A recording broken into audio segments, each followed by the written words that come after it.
Nothing on the Bonnell Foundation's Living with Cystic Fibrosis podcast should be considered medical advice. Medical advice can only come from your CF physician. Cystic fibrosis can be a devastating diagnosis, but living with the disease can bring positivity and a new appreciation for each day. From the Bonnell Foundation in Detroit, Michigan, it's the Living with Cystic Fibrosis podcast, sponsored by Viatris, Genentech, and Vertex. Here's your host, Laura Bonnell.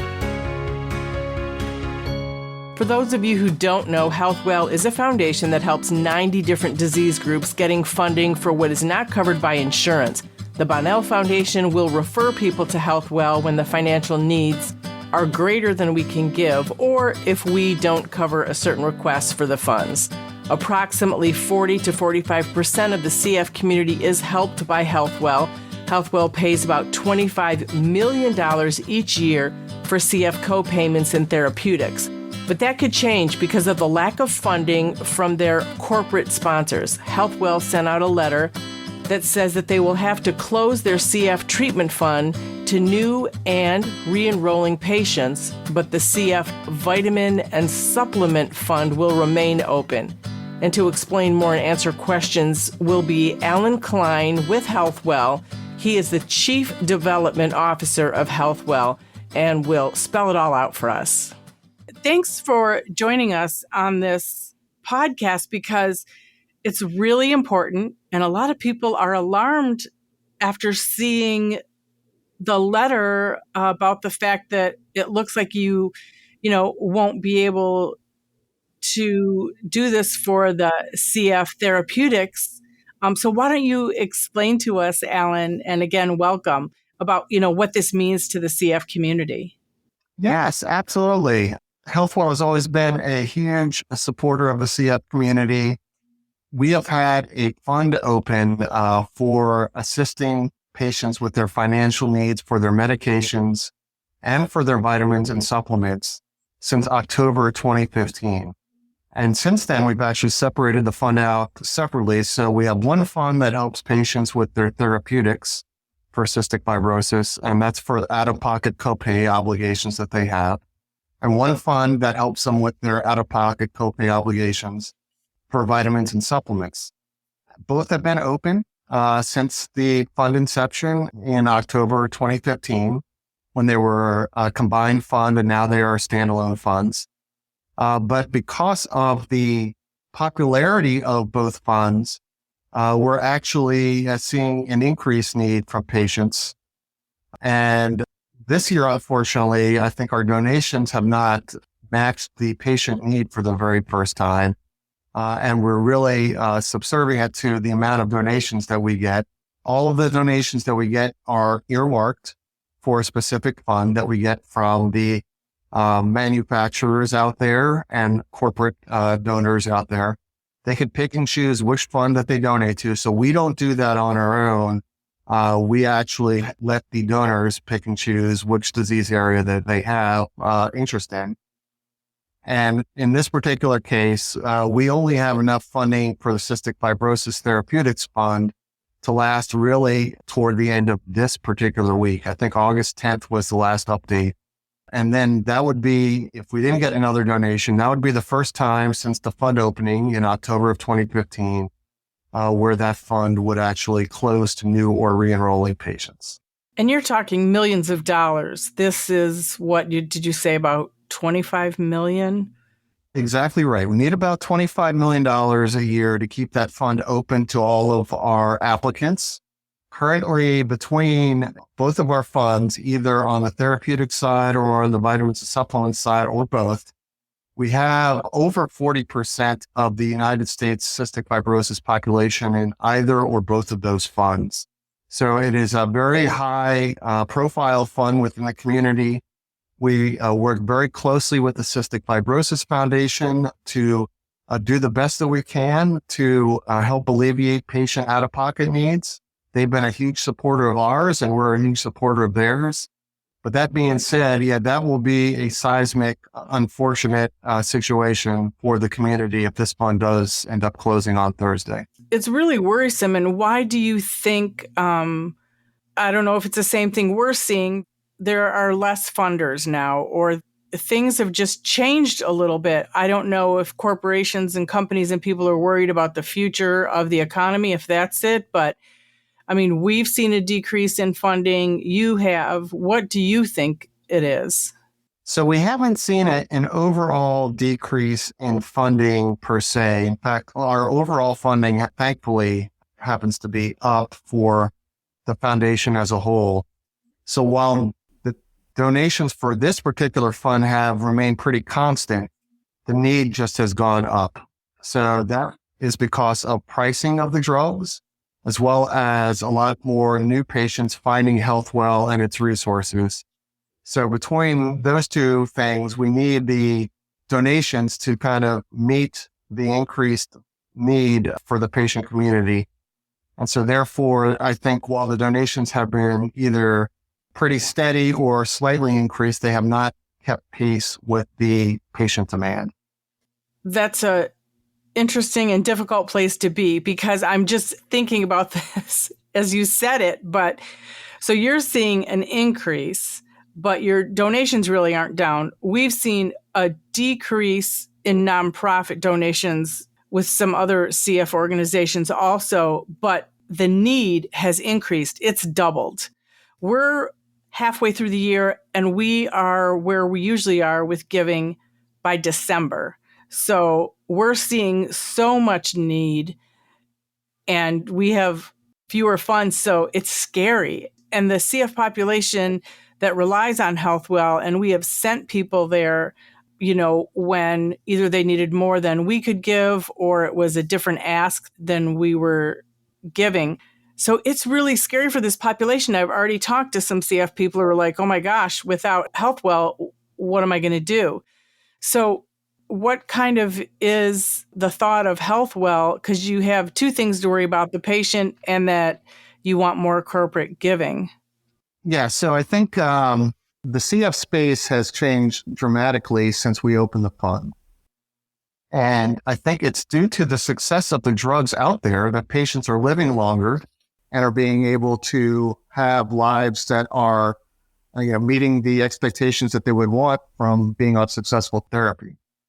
So with that, the need is going to go up because now it is more of a chronic disease instead of a life sentence that it was 10 years ago or so before these new therapies came out. So I think the manufacturer donors have to recognize that it is a changing dynamic because the drugs are successful at the end of the day.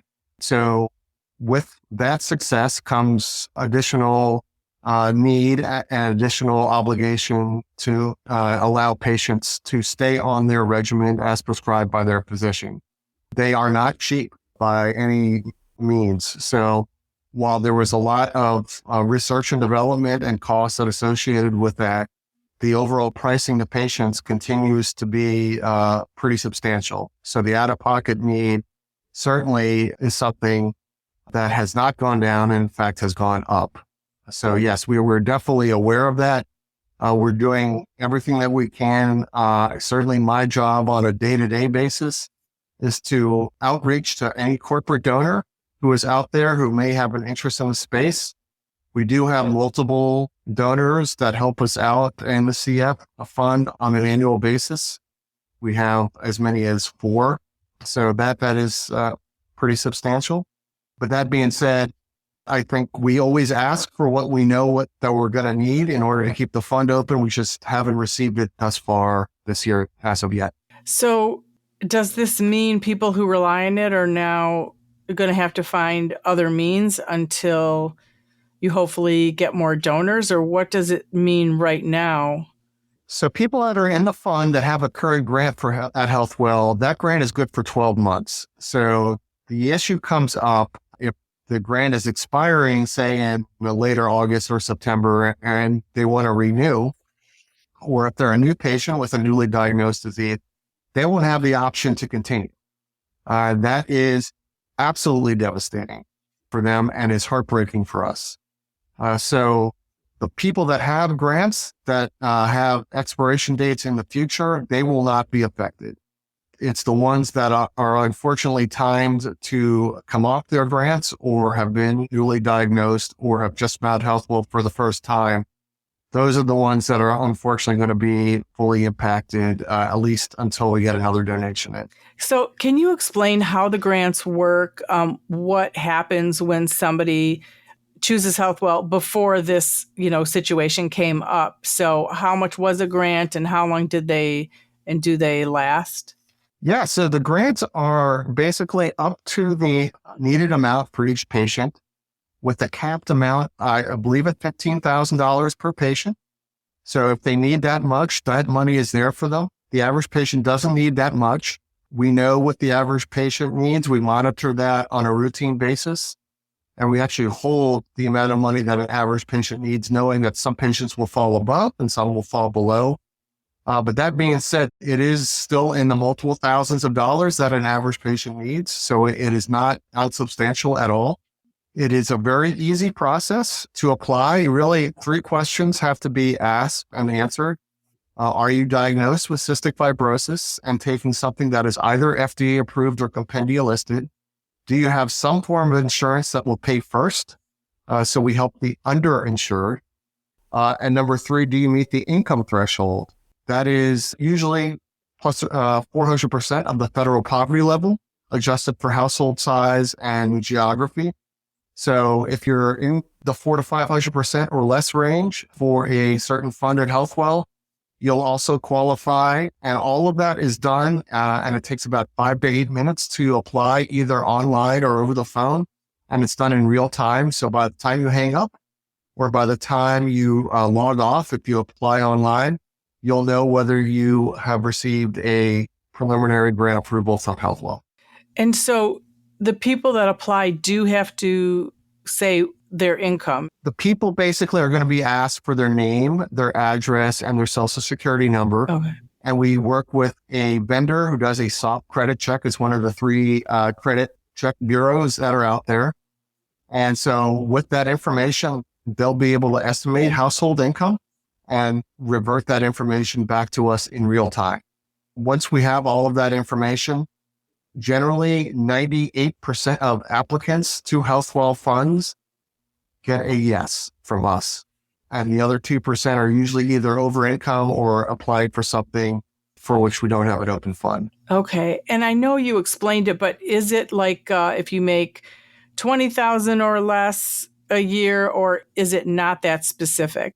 It's 400 to 500% of the federal poverty level. Okay. So, and you have to adjust it for your household. So if you're a family of, and geographic location. So if you're a family of 10 living in Manhattan, you're going to have a much larger cap on your income than if you're a single person living in kind of a cheaper area to live in the United States. So all that is taken into consideration and adjusted, and all those numbers that are used are based on government figures. We don't make that up ourselves. So we just apply that to that person's address and household size.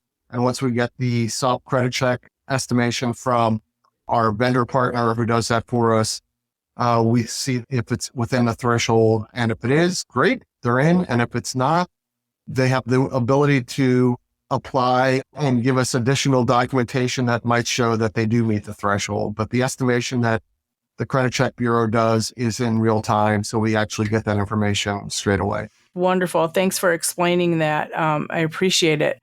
So now people who may be just hearing about HealthWell are going to be disappointed that they can't yet apply, right? If they have never applied before for your assistance. The grants, though, they can overlap. So you'll still be assisting people, even though you don't know if you're getting more corporate funding, correct? We'll be assisting people as long as they have an active grant. That money is set aside for them for 12 months once they get a grant.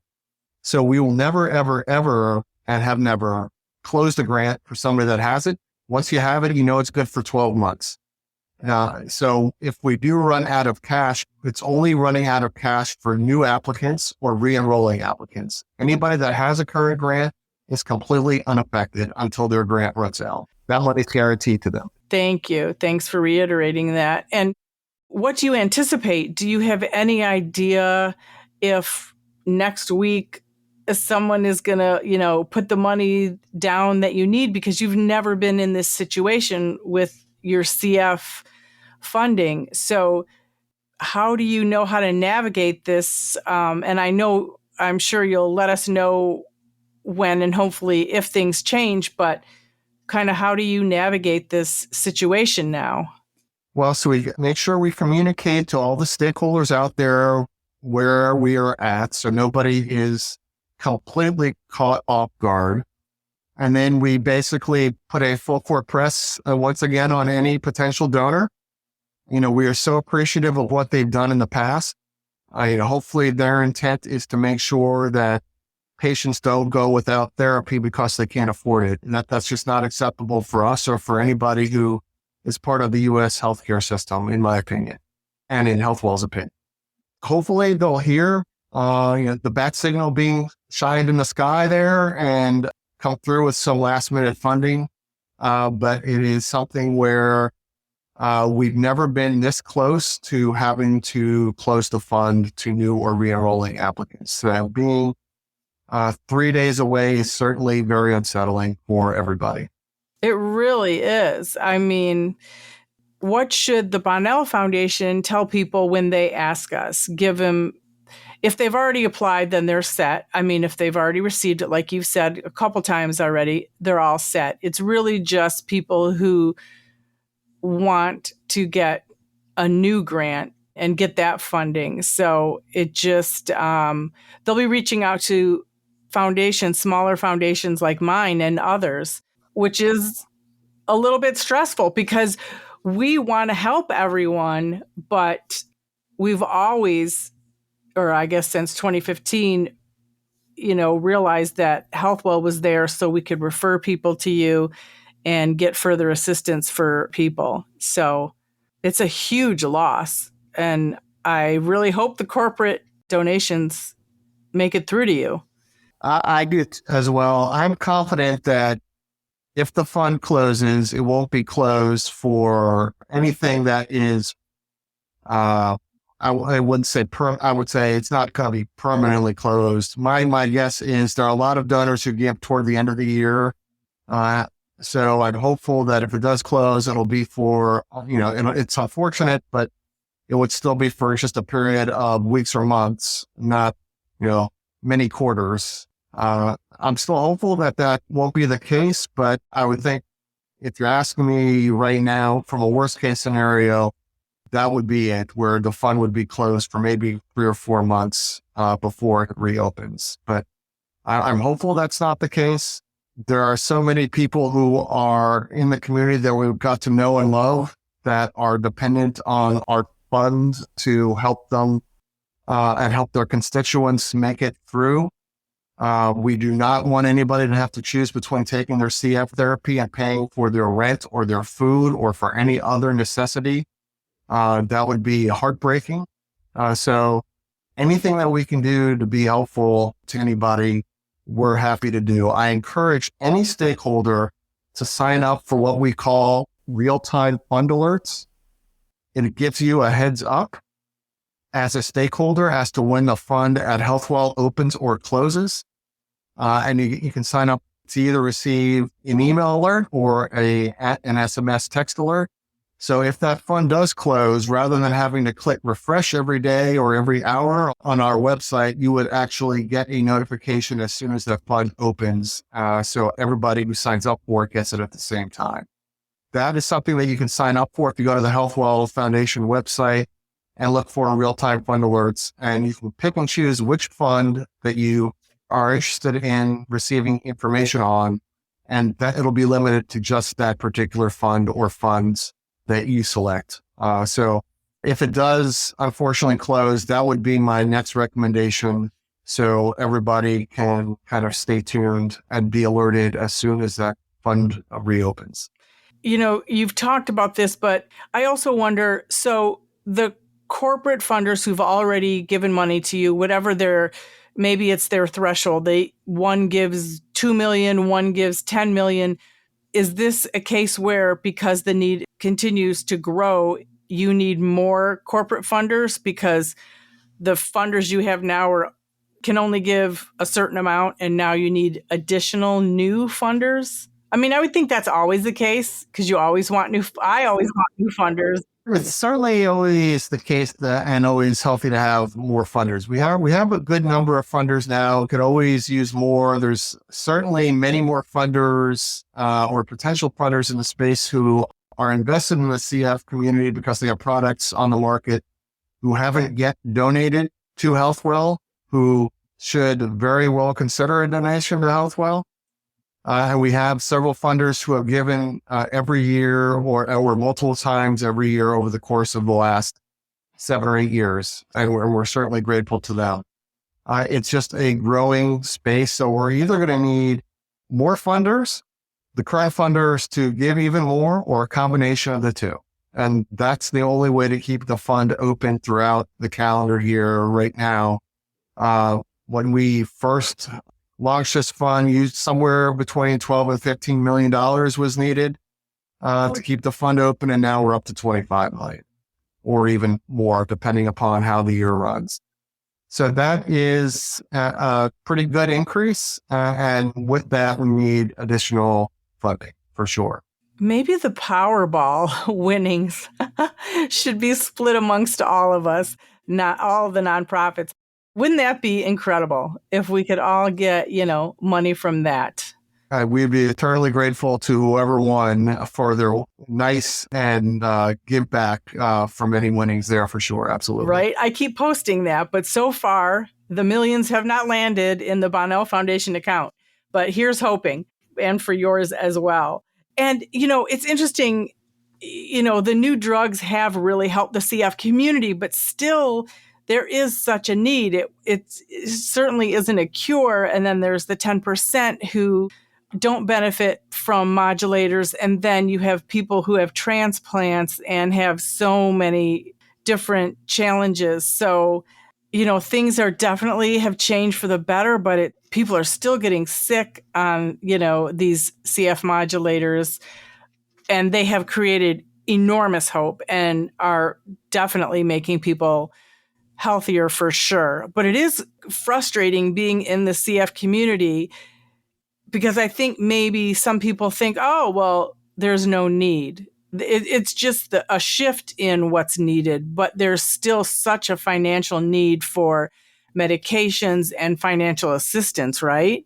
There is still such a financial need, and medications are a big part of that.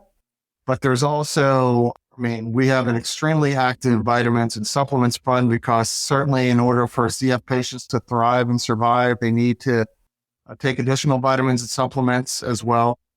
We know that there is a medical device need for some folks, and those are very expensive pieces of machinery at some point. So in the future, we'd also love to open up a CF medical devices fund as well to help folks with that.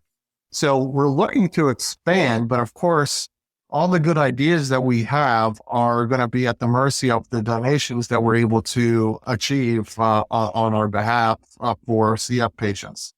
So rest assured that we are committed to the space. It is an extremely important relationship that we have with the CF Foundation and all the other foundations that are out there, including yours, which I'm so overjoyed to hear about during our interactions. We will stay committed for sure, and your constituents should know that it is at the top of our priority list to try and talk to folks to increase their funding levels so patients don't have to make horrible choices. Thank you. Yeah, I think someone definitely needs to step up and save what HealthWell is doing because it's very needed.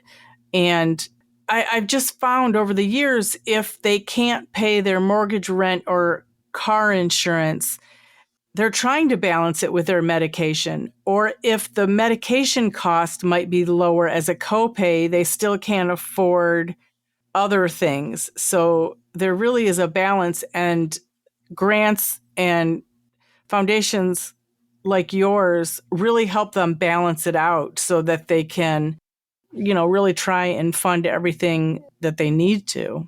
Such a dilemma. Yeah, I agree. What else should people know? Or if they want more information, in show notes is, the website to HealthWellFoundation.org. But what else should people know? There's a bunch of resources out there. Certainly, it's listed on our resource page, on our fund page as well. If anybody has any questions, I would start there, especially for somebody who is newly diagnosed. It is overwhelming. There are resources and very good people out there. We're kind of a one-trick pony. We help with copays and out-of-pocket costs, but there's so many other resources out there for patients who have questions about everything else.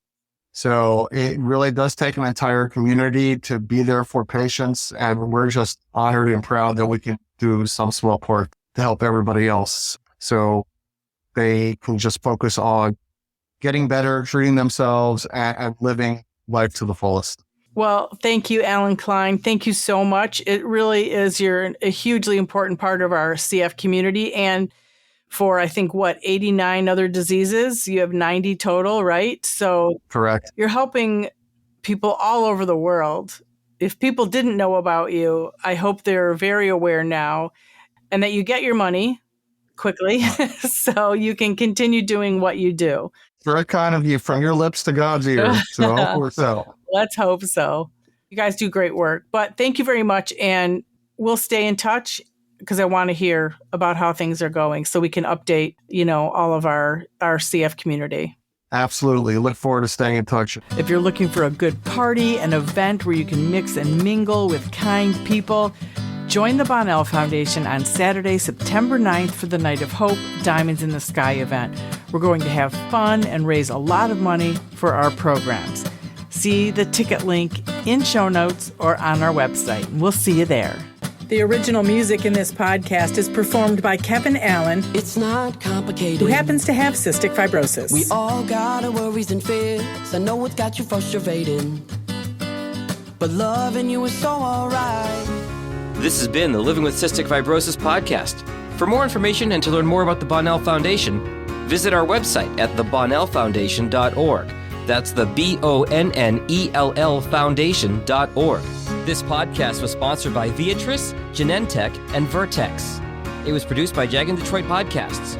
Follow our show on Apple Podcasts, Spotify, or wherever you're listening right now.